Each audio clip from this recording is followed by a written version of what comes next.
চাঁদ রূপওয়ালি হিজাবের আড়ালে কি ঝাল বিং কালো ডোন্ট বি অ্যাফ্রেড বিকজ কালো আমার বাবা বলতো কালা গলার মালা হুজুরি করবে নামাজ পড়া মুমিনে যারা দিলি বড় জ্বালারি পাঞ্জাবিওয়ালা এমন বড় শাখা খাইছি না আর জীবনের প্রথম শাখা and then I said no more. দর্শক এই মুহূর্তে আনন্দযোগের স্টুডিওতে উপস্থিত আছেন তিনি।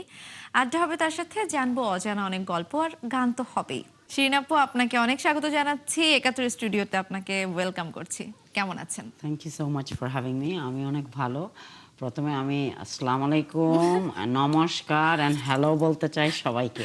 একটু সিলেটি ভাষায় বলে দেন কিভাবে আপনারা ওয়েলকাম করেন। আসসালামু আলাইকুম।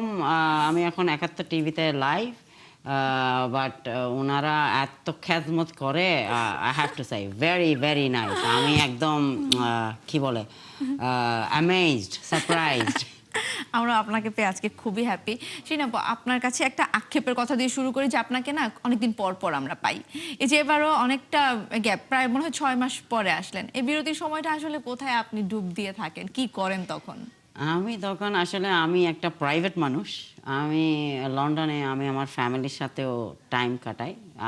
আমি আমার জন্য ফ্যামিলি টাইম স্পেন্ড করাটা অনেক জরুরি আমার জন্য। আর ওই ফ্যামিলি টাইমের মধ্যে আমি কাউকে একটু স্নুপও করতে দেই না। আচ্ছা, তো ওইটাও নিয়ে থাকি আর কি। আচ্ছা আপু, একটু ক্যারিয়ার নিয়ে জানতে চাই শুরুতেই, কারণ অনেক গান শুনবার আছে, সেগুলোতে যাব। তার আগে একটু শুনি যে আপনি তো একদমই বাংলাদেশের বাইরে বড় হয়েছেন, কিন্তু এই যে বাংলা গানের প্রতি যে ভালোবাসা, যদিও আপনার কিন্তু আলাদা একটা ধরন আছে, একজন শ্রোতা হিসেবে আমরা এটা বুঝতে পারি, কিন্তু তারপরেও বাংলা গানের প্রতি ভালোবাসাটা আসলে জন্ম নিল কবে থেকে? এটা আসলে আমার মা বাবা চিটংগিয়ান আচ্ছা। ছিল। সো আমার জন্ম লন্ডনে আর আমার ব্রট আপ ওইখানে, আর অনেক সিলেটি কমিউনিটি ছিল আচ্ছা। ওইখানে, চিটাঙ্গা বেশি ছিল না। সো আমার মা বাবা কি করতো তখন, ওনারা লাইক ক্যাসেট বাজাইতেন। আমার বাপে আমিরুদ্দিনের গান শুনতেন, আর আমার মা এই যে আমাদের চিটাঙ্গের শেফালি ঘোষের গান শুনতেন। তো ওইখান থেকে ওইগুলো শুনে শুনে I think tune locked in, and then এমন পর্যায়ে একটা টাইম আসছিল যে ছোটবেলায় আমার মা আমাকে কিছু গান লিখে দিয়েছিল ইংলিশে। আচ্ছা, মিনিং শেফালি ঘোষের গান, কল্যাণী ঘোষের গান। সো ওইগুলা একদিন উঠে বলে যে এই গানগুলা তুমি শিখো, I give you 3 months. 3 months পরে যদি তুমি আমাকে এই গানগুলা সুন্দরভাবে ডেলিভারি করতে পারো, দেন আমি তোমাকে সিঙ্গার ডাকবো, আর আমি তোমার ফার্স্ট ফ্যান হয়ে আচ্ছা। যাব। আচ্ছা, তারপরে এই যে পাঞ্জাবিওয়ালা নিয়ে একটু গল্প করতে চাই। যে পাঞ্জাবিওয়ালা গানটা তো আপনার কাছে শুনতেও চাই, কিন্তু তার আগে এই যে গানটার সঙ্গে যুক্ত হলেন সেই গল্পটা শুনতে চাই, এবং ভেবেছিলেন যে এই গানটা এত বেশি জনপ্রিয় হবে? মানে এখন পর্যন্ত আমরা আমাদের ওই সময়টাতে আমি একদম বলতে পারি যে তখন কিন্তু বাংলা গান বিয়ে বাড়িতে চলতো না, খুবই বলিউড ট্রেন্ডের গানগুলো চলতো, কিন্তু তখনকার সময় কিন্তু এই গান দিয়েই বাংলা গানের যে পারফর্ম করা, বিয়ে বাড়ি থেকে শুরু করে সব জায়গায়, এক ধরনের কনসার্ট থেকে শুরু করে সবখানে কিন্তু এখন পর্যন্ত সমানভাবে জনপ্রিয়। একটু এই গানের সঙ্গে যুক্ত হবার গল্প জানতে চাই, পেছনের গল্পটা একটু জানতে চাই। এটা আমার আম্মাই আমি ছোটবেলাতে লিখে দিয়েছিল ইংলিশে, রাইট? এত কিছু বুঝি না আমি, গানটা এত আমার পছন্দের ছিল না। গানটা ইংলিশে ছিল আগে? না, এই যে ওই যে উনি ইংরেজিতে লিখে দিয়েছিল, ইংরেজিতে বাংলা লাইক এন্ড দেন প্রোনাউন্সিয়েশনও একটু বলে দিয়েছিল, বাট আমার প্রোনাউন্সিয়েশন পাঞ্জাবিওয়ালাতে আপনারা শুনছেন অনেক জঘন্য একটা প্রোনাউন্সিয়েশন। ওইটাই না আপনার একটা আলাদা ক্যাটাগরি সেট করেছে। হ্যাঁ, সো আমি তখন আম্মাই যখন লিখে দিয়েছিল ওইটা বইতে অনেক বছর ছিল। তারপরে আমি তো লন্ডনে হাবিবকে মিট করার আগে আমি বাউল কুইন ছিলাম। তখন আমি বাউল ফাংশনস করতাম, লাইক লাইভ শোস করতাম। তো তখন আমি একবার একটা বেডফোর্ড মেলাতে আমি হঠাৎ আমি দেখছি যে গানটা, আমি বলছি যে ওকে আজকে লাইভ গেয়ে ফেলি। অনেক বছর আগে এগুলো বলতেছি, রাইট? সো আমি হঠাৎ, এটা আর কারো লেখা নাই, কেউ আর গাই নাই লন্ডনে, এটা আমিও প্রথমে গাইছি লাইভে। তো তখন ওই গানটা গাইলাম আর কি। আর ওই গানটা গাওয়ার একটা কাহিনী বলি, রাইট? নাম বলবো না। সো লন্ডনে যখন আমি শোজ করতাম, অনেকে আমাকে পছন্দ করতো না কোনো কারণ ছাড়া, রাইট? পছন্দ করতো না। যখন আমি স্টেজে উঠছি তখন দেখি যে কিবোর্ড চলে গেছে আরেক দৃষ্টিতে, তবলা চলে গেছে আরেক দৃষ্টিতে, আর শিরিন এক দৃষ্টিতে। এইখানে মিনিং এমন স্কেল চেঞ্জ করা হয়েছিল, মিনিং আমাকে আমার রেপুটেশনটা নষ্ট করার জন্য, রাইট? অনেক পিপল আর সো এনভিয়াস, রাইট? কি বলবো, আমি এটা মাইন্ড করি না, আমি বলছি ওকে আমার গলাকে যেখানে নিবে, বাট আমি হলাম যে পুরা একটা আমার দম আছে কিন্তু। তখন আমার গান, আমার গলাটা ভাঙতে পারলো না ওরা, ওরা মিনিং ওদের উদ্দেশ্যটা ছিল মিনিং আমার গলাটা ফাটাই ফেলে, বাট পুরা গানটা এমন দৃষ্টিতে নিয়ে গেছে, এমন স্কেলে নিয়ে গেছে, ওই স্কেলে আমি গেয়ে তারপর আমি স্টেজ থেকে নামছি, আলহামদুলিল্লাহ, বিকজ আই হ্যাভ স্ট্যামিনা। আমি যেইটাও করতে চাই না ওইটা কইরা আমি ছাড়ি না। আমরা একটু আসলে গানটা একটু শুনতে চাই, আমার দর্শক, এটা বিশেষ রিকোয়েস্ট, দর্শক যদি আজকে এই গানটা আপনার কাছ থেকে না শুনতে পারি আসলে দর্শকও খুব মন খারাপ করবে।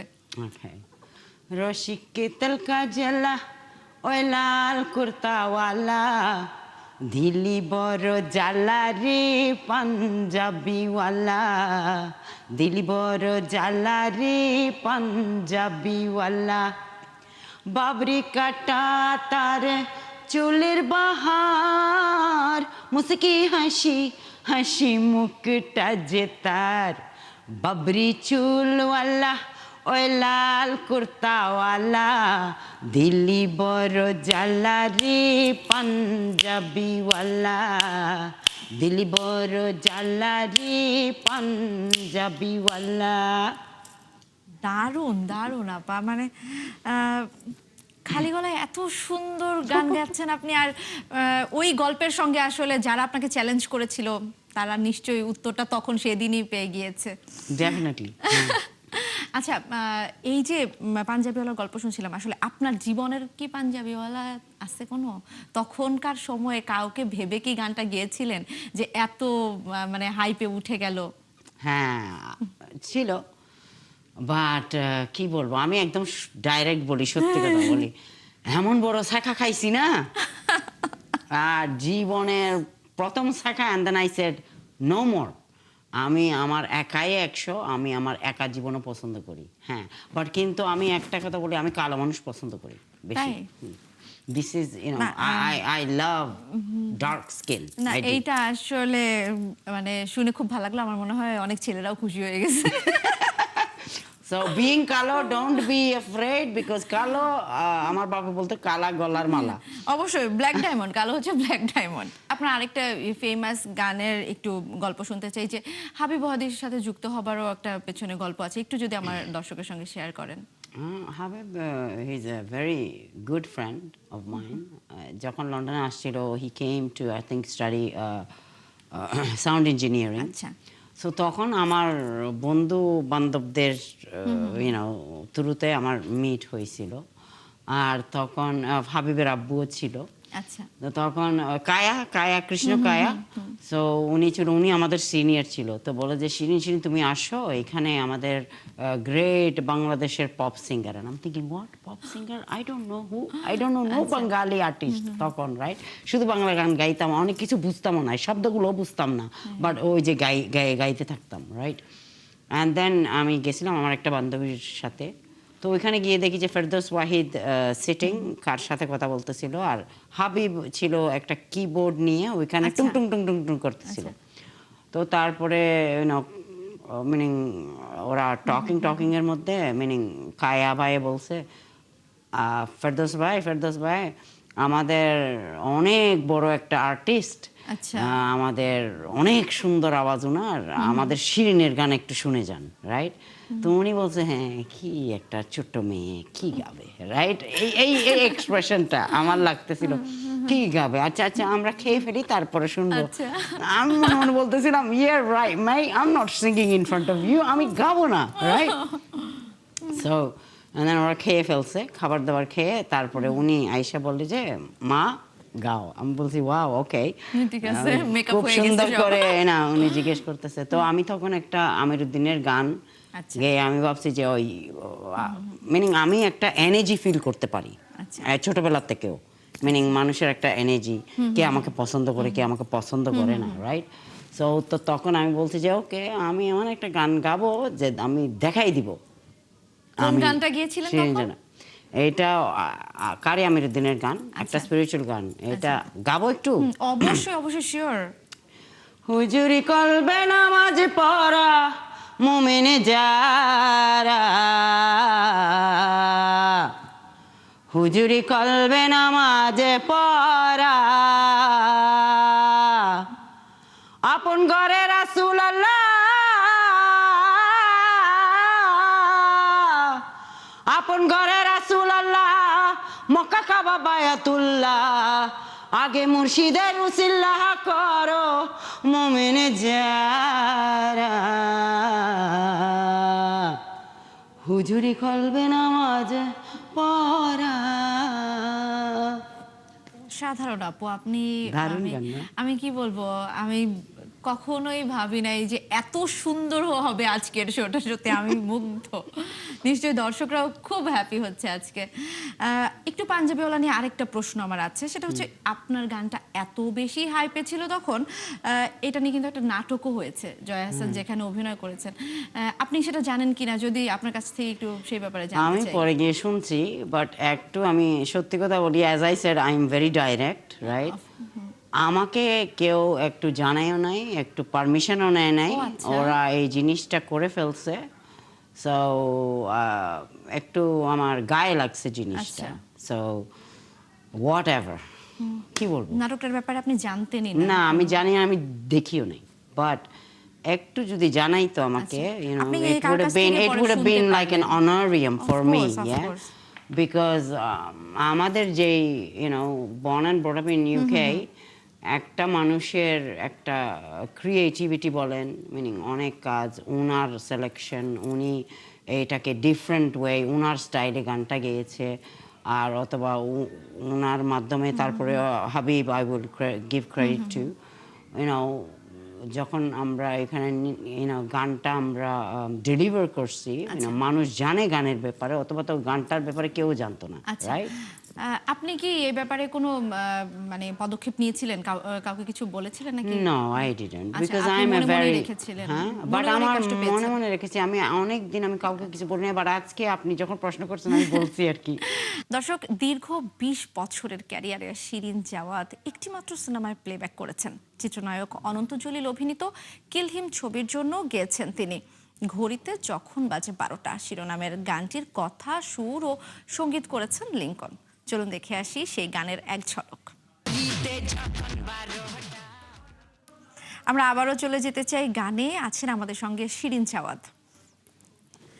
শিরিন জাওয়াদ এত সুন্দর সুন্দর গান শুনিয়েছেন, বিরতির পরে আবার একটা ভিজুয়ালও দেখে নিলাম। একটা মাত্র সিনেমায় প্লেব্যাক করেছেন, এটা কি নিজের ইচ্ছা থেকে নাকি আসলে কোনো কিভাবে বলবো, আসলে কেউ বলেছিল নাকি আবার সেটা আবার একটা আইটেম গান? হ্যাঁ, নিজের ইচ্ছে থেকেও, বিকজ আমি একটা স্টুডিওতে ছিলাম তখন, এই যে ডাইরেক্টর না প্রোডিউসারটা আসছিল, উনি ইকবাল ভাই ও সামথিং, এমডি ইকবাল। হ্যাঁ জি, উনি আসছিল, তারপর উনি আমাকে দেখে যে আপা আমার জন্য একটা গান করেন। হ্যাঁ, দেন হঠাৎ আমি বলছি okay, it's not a big deal, করে দেবো আপনাকে, আপনি চাচ্ছেন। অ্যান্ড দেন হঠাৎ আমাকে এর পরের দিন বলে যে আইটেম গান। আমি বলি হ্যাঁ, আইটেম সং, এটা তো আগে বলো নাই। You know, because I am a spiritual singer, আমি আইটেম সং কেমনে গাবো, একটা আমার দর্শকে কি বলবে, রাইট? তো উনি বলছে যে প্লিজ আপা আপনি করে দেন, করে দেন। আর এইটা কিছু এক্সপ্রেশনস আছে না, এইগুলো অনেক কঠিন ছিল, সেক্সি একটা ভাইব দিতে হয় না আওয়াজ থেকে, এটা আসতেছিল না, আমি এটা বিশ্বাস আসতেছিল করতে না। পারছি না। আমি একটা টেলিভিশনের হোস্ট হয়ে হয়তো আমি বলতে পারছি না, কিন্তু আপনাকে দেখে মনে হচ্ছে না যে আপনি পারছেন না। না, আমি গান গাইতে পারি, বাট ওই যে কিছু কিছু আইটেম সং এর মধ্যে আপনার এক্সপ্রেশন, একটা সেক্সি এক্সপ্রেশন দিতে হয়, বাট এটা আমার আসতেছিল না, এইটা অনেক কঠিন ছিল আমার জন্য। এন্ড আই এম থিংকিং এটা আমি পারবো না ভাইয়া। উনি বলতে যে আপনি পারবেন, ট্রাই করেন। কম্পোজাররা বলে যে আপা এইটা বলেন, আমি কি করবো, আমি যতটুকু পারছি ততটুকু দিছি। সময় খুবই কম, কিন্তু আমার আপনাকে ছাড়তে ইচ্ছে করছে না, খুবই কম সময় হাতে আছে। আমরা একটু মাতোয়ালি নিয়ে গল্প করতে চাই। এই গানটাও ভীষণভাবে জনপ্রিয়তা পেয়েছে। একটু আপনার কাছে একটু যুক্ত হওয়ার গল্পটা একটু ছোট করে শুনবো আর গানটা শুনবো। মাতোয়ালি গানটা বের হয়েছে পাঞ্জাবিওয়ালার কোর্ডস থেকে, আচ্ছা। রাইট? সো এটা পাঞ্জাবিওয়ালার বাচ্চা। সো অ্যান্ড দেন আমি আর ফুয়াদ আমাদের কি বলে ওয়ার্কিং সাইকোলজি ওয়াজ অসম, মিনিং আমরা দুইজন ক্লিক করছি, এই গানটা আমরা মিনিং প্রডিউস করছি, অনেক সুন্দর আউটকাম ফুয়াদে actually with his through his music, কি বলবো, অসাধারণ একটা আর্টিস্ট। একটু শুনতে চাই, আমরা একটু শুনতে চাই। কি মাতোয়ালি? Of course. ও মাতোয়ালি ঝলক দেখালি, তোর রূপে দেওয়াল্লাহ বানাইলি, মায়াবী মাতোয়ালি চাঁদ রূপওয়ালি, হিজাবের আড়ালে কি ঝলক দেখালি, মায়াবী মাতোয়ালি চাঁদ রূপওয়ালি, হিজাবের আড়ালে কি ঝলক দেখালি, ও মাতোয়ালি ঝলক দেখালি, তোর রূপে দেওয়াল্লাহ বানাইলি। আপনি সবাইকে দেওয়ানা বানিয়ে ফেলছেন। একটু আমরা জানতে চাই যে আপনার আরেকটা খুবই জনপ্রিয় গান নদী, এবং আমি আজকে যারা যারা শুনেছে যে আপনি আসছেন সবাই বলেছে যে অসংখ্যবার আমি এটা রিপিটেডলি শুনেছি। গানটা আসলে আপনি তো অনেক ভালো পারফর্মারও, সবগুলো গানে আপনি যেমন করে মানে গান করেছেন সেভাবে আপনি ডান্সও করেছেন। আসলে এই ডান্সটাকে আগে শেখা হয়েছে কিনা? না, আমি অলওয়েজ একটা ডান্সার হতে আমার ইচ্ছা ছিল, বাট আমি ডান্সারের বদল সিঙ্গার হয়ে গেছি। এর জন্য যখন স্টেজে উঠি এখন দুইটা একসাথে করি, বিকজ ওইটা আমার প্যাশন ছিল, ডান্সিং।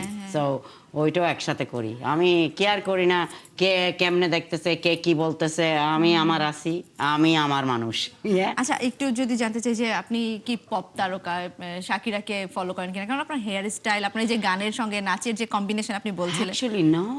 অ্যাকচুয়ালি অ্যাপারেন্টলি অনেকে আমাকে শাকিরা শাকিরা, আর আমি জানেন আমি ওনার গানও শুনছি না, আমি শুধু শুনছিলাম wherever you meant to. I liked her. She's a very I have to say, she's a what an artist, right? And I really liked some of her music, like the Africa as well, right? But I never actually saw her what she looks like. আমাকে হঠাৎ অনেক মানুষ বলেছে, you know, you look like Shakira. I said, really? তারপর আমি উনাকে meaning ইউটিউবে দেখছি আর কি। I said, does she look like me? তো উনার ছবি আর আমি আয়নাতে দেখতেছি, no, she doesn't look like me, right? But you know, I suppose I don't follow nobody. I just আমি আমার নিজেও শিখছি, আগে একদমই ডান্স করতে পারতাম না, একা একাও শিখছি, আর আমি I like to be me and I'll allow I let Shakira be Shakira because she is really I have to say such a great singer, mashallah. Shirin Jawad হিসেবে আপনি আমাদের হৃদয় জয় করে ফেলেছেন। এখন কেউ যদি শাকিরা ভাবে নিতে চায়, শাকিরাকে কপি নিতে চায়, দেন ইটস ইওর লিস্ট ইন্টেলিজেন্স, আমি বলবো এটা। আমরা কিন্তু একটু নদীটা শুনতে চাই। হ্যাঁ, ধীরে চলো নদী, সঙ্গে নিয়ে চলো বন্ধু আমার এখানি আশায়, ঝড় হাওয়া মনেরই দুঃখ হয়ে ঝরো,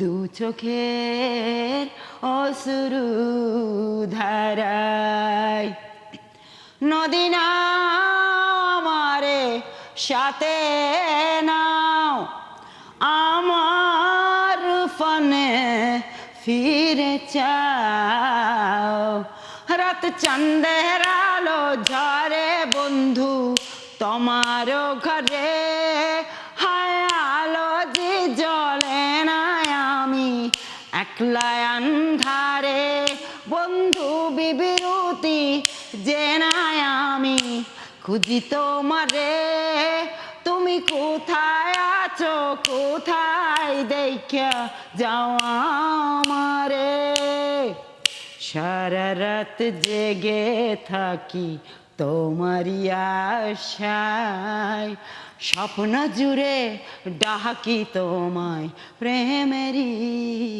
নেশায়, সারা রাত জেগে থাকি তোমারই আশায়, স্বপ্ন জুড়ে ডাকি তোমায় প্রেমেরই নেশায়।